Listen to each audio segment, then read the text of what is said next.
Okay, Kat, so it is Halloween. Yes. And this is cause for celebration. I'm dressed up like Super Mario.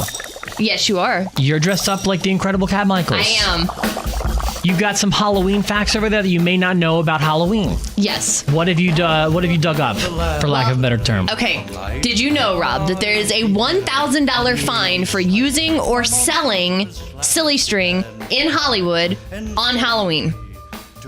Really? It has been banned in Hollywood since 2004 after thousands of really bored people would buy it out on the streets of Hollywood from illegal vendors and then, quote unquote, vandalize the streets. So the city ordinance called for a maximum $1,000 fine and or 6 months in jail for use, possession, sale, or distribution of silly string in Hollywood from 12:01 a.m. on October 31st to 12 p.m. on November 1st.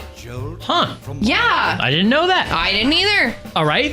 So far, so good. What else have you got? Dressing up on Halloween comes from the Celts. They believed that Samhain was a time when the wall between our world and the paranormal world was porous and that the spirits could get through, and because of that, it was common for Celts to wear costumes and masks during the Samhain festival to ward off or basically confuse any evil spirits. Okay. The term Halloween actually comes from the Catholics. Hallowmass is a 3-day Catholic holiday where saints are honored and people pray for the recently deceased. At the beginning of the 11th century, it was decided by the Pope that it would last from October 31st, which is All Hallows Eve, until November 2nd, most likely because that was when Samhain was celebrated and the church was trying to convert the pagans. Interesting. Samhain is a pagan holiday. I know that, but I'm glad that you said it for other people who may not know it. There you go. Of course, All Hallows Eve then evolved into All Hallows Even, and then by the 18th century, it was just commonly referred to as Halloween. Gotcha. Apparently, we should be carving turnips and not pumpkins. Why? Well, the original jack-o'-lanterns come from Celtic folklore of a stingy farmer named Jack who would play tricks on the devil, and the devil responded by forcing him to wander in purgatory with nothing more than a burning lump of coal from hell. So Jack took the coal and made a lantern from a turnip to use it to guide his lost soul. So the Jack-o'-lantern. That would not be nearly as fun though as carving a pumpkin. Carving a turnip? Right. So that myth was brought over by Irish families who were fleeing the potato famine in the 1800s, and because turnips were hard to come by in the United States, America's pumpkins were then used as a substitute to guide lost souls and keep evil spirits away, like Jack of the Lantern. Imagine a turnip spice latte. that would not be nearly as fun. Hashtag TSL. All right. Halloween symbols are not random. Black cats, spiders, bats, all Halloween symbols because they have spooky history and they're tied to Wicca and pagan. All three of them were thought to be familiars of witches in the Middle Ages, often associated with bad luck. Bats connected also to Halloween by the ancient Samhain ritual of building a bonfire, which drove away insects and actually attracted bats because of the insects on the move. Number 6 on this list, fears of poisoned Halloween candy are unfounded. This says one of parents' biggest fears is that their child's Halloween candy is poisoned or would contain razor blades. In reality, the fear is almost entirely unfounded, that there are only 2 known cases of poisoning, both involving relatives. In 1970, a boy died of a heroin overdose, and the investigators found it on his candy. But what they later discovered was that the boy had accidentally consumed some of his uncle's heroin stash, and the family had sprinkled some of the candy to cover up the incident. Huh.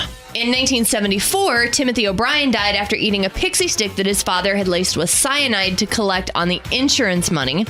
My goodness. And parents in Colorado are worried about their children eating candy infused with marijuana, of course, because of all the edibles that are going on out there. I got to wait and see what kind of a problem that turns into. But number 7 on the list of 13 Halloween facts that you may not know. This is from Business Insider, by the way. By the way, is it true that families are worried about Ebola in their candies this year? I don't know. Number 7, Halloween and the candy industry supposedly influenced daylight savings time. Check this out. Oh, brother. Candy makers supposedly lobbied to extend daylight savings time into the beginning of November to get an extra hour of daylight so children could collect even more candy. That would force people to have to buy more candy to meet the demand. Okay. In fact, they wanted it so badly that during the 1985 hearings on daylight savings time, they put candy pumpkins on the seat of committee members. This is according to NPR, and the candy industry disputes the account, though, according to other sources. Candy corn was originally known as chicken feed. It was invented by George Renninger. Was a candy maker at Wonderle Candy Company in Philadelphia in the 1880s, Rob. It is a very dull candy. It is a very dull candy, but it came from Philly, which is that's your hometown. Changes nothing about it to me. Candy corn was originally called buttercream candies and chicken feed because back then corn was commonly used as food for livestock. They even had a rooster on the candy boxes. It had no association with Halloween, no association with fall, and it was sold seasonally from March to November after World War II. And then advertisers started marketing it as a special Halloween treat because of its colors and its tie to the fall harvest. Number 9, a full moon on Halloween is extremely rare, Rob. A common trope in horror movies and Halloween decorations with things like flying witches and all that is that there's a full moon. There's a flying witch across the moon.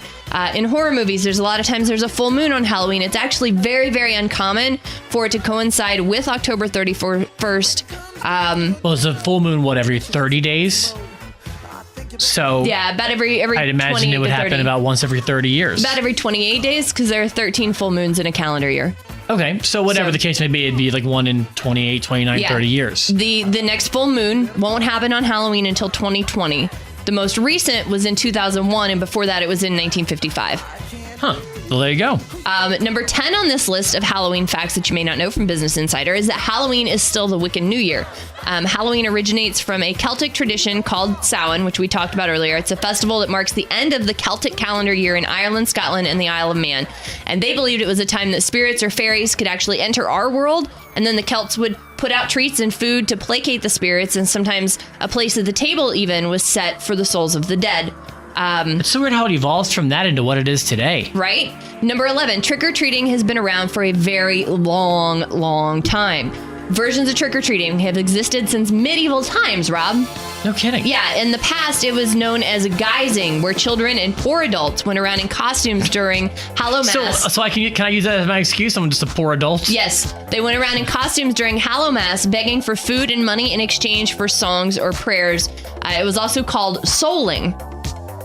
So trick-or-treating as we know it was actually repopularized by cartoons.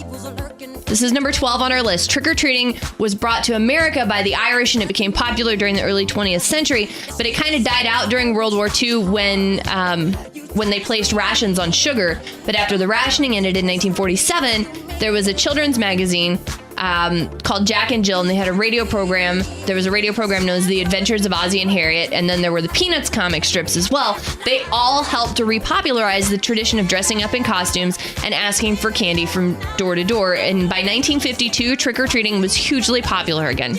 That's good, because I think that's one of the highlights of Halloween. Absolutely. At least as a kid it was. Sure. All right, number 13, our final fact that you may not know about Halloween from Business Insider. Halloween. Scary number 13. I know. I love the number 13, though. You know that.